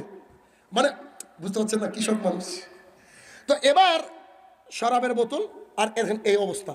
এবার এরকম আছেন, ধরেন একটা বর্ণনা, এরকম আছেন। এবার আল্লাহ তাআলা বলবে, আর কিছু লাগবে না। তো জি না, আর লাগবে না। আল্লাহ তাআলা বলবে, জি একটা নিয়ামত বাকি আছে, এখনো একটা নিয়ামত বাকি। তো বান্দারা বুঝবে না, বলে কি, কেমন কথা? আর তো নিয়ামত বাকি থাকার কথা না। আরে যা চাই তাই পাই। শুক্রবারে হাটে যাই, ওখানে গিয়ে শরীর সুন্দর হয়ে যায়। হাটেরও ব্যবস্থা করেছে আল্লাহ তাআলা জান্নাতে। তো এর চেয়ে সুন্দর তো আর না। এবার আল্লাহ সুবহানাহু ওয়া তাআলা একটা পর্দা সরিয়ে দেবেন।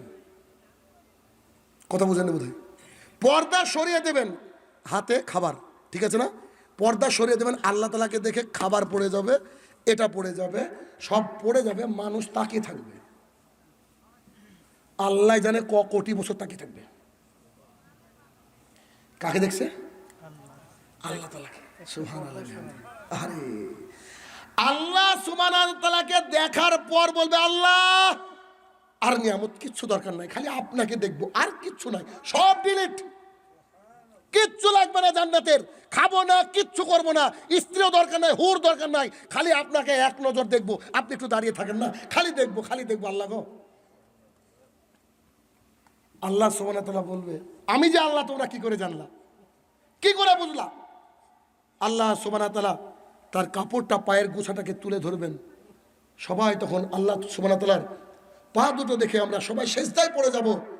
সবাই সেজদা দেওয়ার চেষ্টা করবে, কিন্তু ওই সব লোক সেজদা দিতে পারবে না যেসব লোক প্রতিদিন 5 ওয়াক্ত সালাত আদায় করে না। আল্লাহ তাআলার কাপড়ের গোছা যখন উঁচু হয়ে যাবে, সবাই তখন সেজদায় লুটিয়ে পড়বে, আর কিছু চাইবে না। এ পর্যায়ে দোয়া, হে আমার প্রতিপালক, আমরা পাপী গুনাহগার বান্দা মাবুদ, তোমার ওই জান্নাতীদের ভিড়ে আমরা আজকে যেন মাহফিলে উপস্থিত মাবুদ, একটা কোনায় দাঁড়িয়ে থেকে তোমার দিদার যেন লাভ করতে পারে মাবুদ, সেই তৌফিক আদা করো। আল্লাহুম্মা আমিন। হে আমার প্রতিপালক, প্রতিদিন বহু গুনাহ করি মাবুদ, ওই দিনে যেন তোমার দিদার পেয়ে চিৎকার দিয়ে তোমার প্রশংসায় তোমাকে সেজদা করতে পারি মাবুদ, সেই তৌফিক আদা করো। হে আমার প্রতিপালক, তোমাকে দেখার খুব শখ মাবুদ, একবার আমাদেরকে দেখার সৌভাগ্য অর্জন করি। আল্লাহুম্মা আমিন।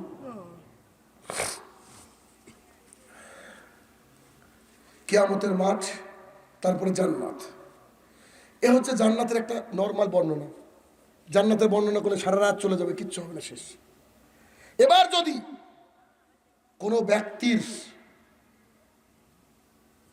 জান্নাত না জুটে ভাগ্যে, সে কিন্তু আল্লাহকেও দেখতে পাবে না। তাহলে তার জীবনে কি হলো? কি হলো বলেন? যে ব্যক্তি জাহান্নামে যাবে, আবু সাঈদ খুদরি রাদিয়াল্লাহু আনহু বলেন, মানুষকে ক্রমাগত জাহান্নামে ফেলা হবে, জাহান্নামে ফেলা হবে, জাহান্নামে ফেলা হবে, 1999 জন জাহান্নামে ফেলে দেওয়া হবে। ফেলে দেওয়ার সময় জাহান্নাম চিৎকার দিয়ে আল্লাহকে বলবে, আর নাই, আর নাই, দেন দেন। রেগে ফেটে জাহান্নাম চিৎকার করবে। তখন আল্লাহ তাআলা নিজের ডান পাটা জাহান্নামের মধ্যে ঢুকিয়ে দিয়ে বলবে, আর লাগবে কি? তখন জাহান্নাম বলবে, কাদ কাদ কাদ, যথেষ্ট হয়েছে, যথেষ্ট হয়েছে, যথেষ্ট হয়েছে, আর লাগবে না।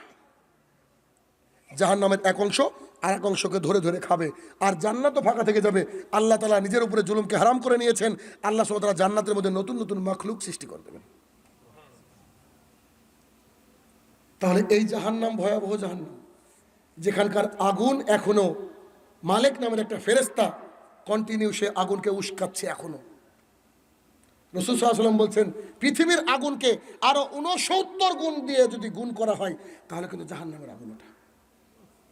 একজন জাহান্নামী যখন জাহান্নামে ফেলে দেওয়া হবে, তার বসার জায়গা হবে 450 কিলোমিটার। তার এই কাঁধ থেকে এই কাঁধের দূরত্ব হবে 3 দিনের ঘোড়ায় চলা পথ। একটা দাঁত হবে উহুদ পাহাড়ের সমান সমান। গায়ের চামড়া হবে 42 গজ। কেন বলেন তো? ছোট্ট একটু চামড়া পড়ে গেলে তো সব শেষ। এই এত বড় একটা বিশাল দেহকে আল্লাহ তাআলা নামিয়ে দিবে পুড়। আল্লাহ সুবহানাহু ওয়া তাআলা বলছে, ওর চামড়া নিমেষে পুড়ে যাবে, পুড়ে যাবে। আর আল্লাহ বলছে, আবার নতুন তৈরি করে দেবো, আবার যন্ত্রণা, আবার তৈরি করে দেবো, আবার যন্ত্রণা। রাসূল সাল্লাল্লাহু আলাইহি ওয়াসাল্লাম বলছে, জাহান্নামীদেরকে যখন জাহান্নামে ফেলা হবে, এরকম সাইজের দেহ। আচ্ছা বলেন তো, যদি ওরকম দেহ হয়, তার কলিজা নিশ্চয়ই বেশ কয়েক কিলোমিটার ভিতরে। বিশাল বড় লোক হলে তো কলিজা ভিতরে হবে তো না, আস্তে আস্তে বডিটা বড় হয়ে গেলে। রাসূল সাল্লাল্লাহু আলাইহি ওয়াসাল্লাম বলছে, জাহান্নামের মধ্যে ফেলা মাত্রই মানুষের কলিজায় আগুন ধরে যাবে। কত কঠিন জায়গা জাহান্নাম। আবু হুরায়রা রাদিয়াল্লাহু আনহু বলেন, রাসূলুল্লাহ সাল্লাল্লাহু আলাইহি ওয়াসাল্লাম বলেছেন, আল্লাহ সুবহানাহু ওয়া তাআলার কাছে সবচেয়ে দুটো প্রিয় জিনিস পৃথিবীতে যা আছে, এর চেয়ে প্রিয় জিনিস নাই। সাহাবায়ে কেরামরা বলছে, তা কি? রাসূল সাল্লাল্লাহু আলাইহি ওয়াসাল্লাম যে দুটো ফোঁটা, একটা ফোঁটা হচ্ছে জিহাদের ময়দানে আল্লাহ তাআলার জন্য শহীদ হওয়ার জন্য যে রক্ত, সেই রক্তের দুটো ফোঁটা যত প্রিয় আল্লাহর কাছে আর বেশি প্রিয় নেই। দুই, আল্লাহ তাআলার ভয়ে যদি চোখ থেকে দুটো ফোঁটা পানি পড়ে, সেই পানি জাহান্নামের ওই ভয়াবহ আগুনকে দপ করে নিভিয়ে দেবে। কেন বলি যে একটু আল্লাহ তাআলার জন্য কান্না করার চেষ্টা করেন। চট্টগ্রামে আগুন লেগেছিল মনে নাই? 1 বছর আগে তো বোধহয় 1 বা 2 বছর হয়ে গেল। সেই আগুনে কত দমকল বাহিনী চেষ্টা করে আগুনটাকে নিভাতে সক্ষম হয়েছিল না, অথচ জাহান্নামের আগুন হচ্ছে আরো 69 গুণ। আল্লাহ রাসূল সাল্লাল্লাহু আলাইহি ওয়াসাল্লাম বলছে মাত্র দুটো ফোঁটা চোখের পানি তোমার ওই জাহান্নামের ভয়াবহ আগুনকে নিভিয়ে দেবে। তাহলে জাহান্নামকে যে কোনো মুহূর্তে নিভাতে হবে, যে কোনো মূল্যে নিভাতে হবে। আল্লাহ তাআলার রাগকে, গজবকে দান নিভিয়ে দিতে পারে। দান সাদকা করলে একেবারে আগুন জ্বলছে তোর মধ্যে পানি ঢেলে দিলে দপ করে নিভে যায়। দান করার সাথে সাথে আল্লাহ তাআলার গজব, আল্লাহ তাআলার রাগ আমাদের উপর থেকে উঠে যায়। এগুলো যদি বুঝতাম আমরা পৃথিবীর মানুষ, এগুলোকে আমরা বোঝার চেষ্টা করি। এই জন্য রাসূলুল্লাহ সাল্লাল্লাহু আলাইহি ওয়াসাল্লামের পরিস্থিতি খুব ভয়াবহ ছিল, তিনি বুঝতেন, আমরা বুঝতে পারিনি। কেমন? বারা ইবনে আযিব রাদিয়াল্লাহু তাআলা বলেন, আনাস রাদিয়াল্লাহু তাআলা বলেন, আমরা একবার মুহাম্মদ সাল্লাল্লাহু আলাইহি ওয়াসাল্লামের সঙ্গে এক আনসারী ভাইয়ের জানাজায় গেলাম। গিয়ে দেখছি যে কবর খননের কাজ এখনো চলছে। তো তিনি বসে পড়লেন, আমরা বসে পড়লাম। বসে পড়ার পরে দেখছি আমরা এমনভাবে বসে পড়লাম আমাদের মাথার উপরে পাখি বসেছিল। খুব কঠিন কথা। কেমন?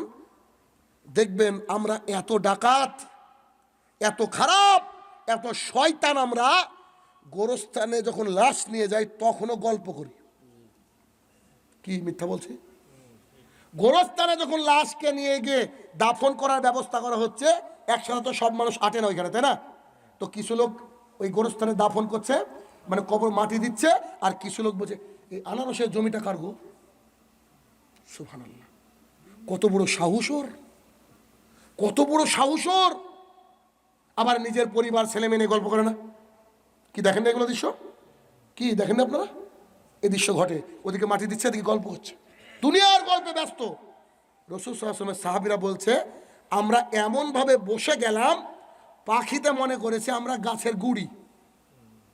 গাছ কেটে ফেলার পর যে অংশ থাকে গুড়ি বলা হয়, আমরা যেন গাছের গুড়ি, আমাদের উপরে পাখি বসে আছে। মানে ওরা পাখিরা বুঝতে পারেনি যে আমরা মানুষ। তবে মৃত্যু জায়গায় গেলে কতটা সাইলেন্ট থাকতে হয়। এবার ভালো করে খেয়াল করে দেখলাম মুহাম্মদ সাল্লাল্লাহু আলাইহি ওয়াসাল্লামের হাতে একটা খড়ি, পাটকাঠি কিছু একটা। তিনি মাটির দিকে এরকম করতে করতে চট করে উঠে বলছে, সাহাবীরা তোমরা কবরে আযাব থেকে আল্লাহর কাছে পানা চাও গো। এই কথা যখনই বললেন আমরা তাকে দেখলাম রাসূল সাল্লাল্লাহু আলাইহি ওয়াসাল্লামের চোখ থেকে এতটা পানি ঝরছে যে ওই পানি পড়ে পড়ে দাড়ি ভিজে কবরের মাটি পর্যন্ত ভিজে যাচ্ছে। কবর দেখলে কান্না আসা উচিত। তখন সাহাবায়ে কেরামরা বলছে, হে আমার প্রতিপালক, আমাদেরকে তুমি কবরে আযাব থেকে বাঁচাও। হে আমার প্রতিপালক, আমাদেরকে কবরে ফিতনা থেকে বাঁচাও। হে আমার প্রতিপালক, দাজ্জালের ফিতনা থেকে বাঁচাও।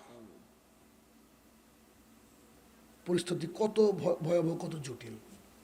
এই জন্য চেষ্টা করতে হবে আমাদের জীবনটাকে ঢেলে ইসলামের পথে সাজাতে। তবে পাপ হয়ে যাবে, এই কথা সত্য। তো হয়ে গেলে আল্লাহ তাআলা তো ক্ষমা করবে, স্বাভাবিক করবে, স্বাভাবিক। ওই আগুন তো সহ্য করা যাবে না, ওই আগুন সহ্য করা যাবে না। আরে সাহাবায়ে কেরামরা যুদ্ধে গিয়েছে, তো যুদ্ধ বিরতি হয়েছে, তো দুজন সাহাবী মাটি খুঁড়ে আখা তৈরি করেছে, চুলা তৈরি করেছে, আগুন ধরেছে, দুজন সাহাবী পাশে অজ্ঞান হয়ে পড়ে আছে, মুখের উপরে পানি ছিটিয়ে দেওয়া হয়েছে। অনেকক্ষণ পর অজ্ঞান, জ্ঞান ফেরার পর বলছে যে কী ব্যাপার, আপনারা অজ্ঞান হয়ে গেলেন কেন? তো তারা বলছে যে রাসূল সাল্লাল্লাহু আলাইহি ওয়াসাল্লামকে বলতে শুনেছি এই পৃথিবীর আগুনের চেয়ে আরও 69 গুণ আগুন নাকি জাহান্নামে। এই আগুন দেখলে ওই আগুনের কথা মনে পড়ে গিয়ে আমরা অজ্ঞান হয়ে গেছি। এই জন্য তারা রাদিয়াল্লাহু তাআলা আনহু, আবু বকর সিদ্দিক রাদিয়াল্লাহু তাআলা আনহুকে বলছেন যে তুমি কি নিয়ে এসেছো? বলছে বাড়িতে যা ছিল সব দান করলাম আজকে। বলছে তোমার বাড়িতে কে থাকলো? বলছে আপনি আর আল্লাহ। এই হচ্ছে আবু বকর। উমর রাদিয়াল্লাহু তাআলা আনহু বলছেন যে আমার যা সম্পদ অর্ধেক আপনাকে দিয়ে দিলাম। জান, পাগল ছিল তারা, তারা জান্নাতের পাগল ছিল, তারা দুনিয়ার বুকে কিছু দেখতো না। আরে সোহাইব রুমি রাদিয়াল্লাহু তাআলা লক্ষ টাকা কোটি টাকা সম্পদকে তৈরি করেছে, সম্পদকে তৈরি করে কোরাইশ তাকে ঘিরে ধরেছে, যেতে দেবে না। বলছে কেন? বলছে তুমি আমাদের এলাকায় নতুন এসেছি, এসে সম্পদ তৈরি করেছো, তুমি আদি লোক এখানকার না, তুমি সম্পদ রেখে যাও, এটা আমাদের হবে না। তখন তিনি বলছে যা, তোকে সব সম্পদ দিয়ে দিলাম। কেন জানেন? শুধু মোহাম্মদ সাল্লাল্লাহু আলাইহি ওয়াসাল্লামের সাথে একবার হ্যান্ডশেক করার জন্য, কুলাকুলি করার জন্য। রাসূল সাল্লাল্লাহু আলাইহি ওয়াসাল্লামকে মদিনার বুকে দেখতে পেলেন, এসে তিনি সালাম দিবেন কিনা, রাসূল সাল্লাল্লাহু আলাইহি ওয়াসাল্লাম সালাম দিয়ে দিলেন।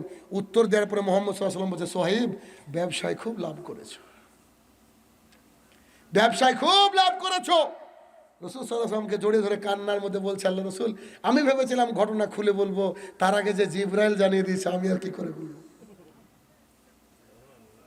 আবু দাহদা রাদিয়াল্লাহু তাআলা, বিশাল বড় খেজুরের বাগান, অত সুন্দর খেজুর আর মদিনার বুকে কারো হয় না। রাসূল সাল্লাল্লাহু আলাইহি ওয়াসাল্লাম একটা কথা শুনে দান করে দিয়েছে। দান করে দেওয়ার পর তিনি বাগানের বাইরে থেকে তার স্ত্রীকে ডাক দিচ্ছে, উম্মু দাহদা, কি বলেন, আমাদের যা জিনিসপত্র আছে বাগানে রেস্ট করার, সব নিয়ে বেরিয়ে আসো। ঘটনা কি? স্বামী কথা বলে কেন? তো সব নিয়ে বেরিয়ে এসে বলছে, ঘটনা কি? সব কিছু নিয়ে আসতে বললা যে? তো বলছে বাগান বিক্রি করে দিয়েছি। উম্মু দাহদা বলছে, আরে বাপরে বাপ, এই বাগান কিনার কেউ আছে? কি আছে পৃথিবীতে? মদিনার বুকে কি আছে? এত বড় বাগান কেউ কিনতে পারে নাকি?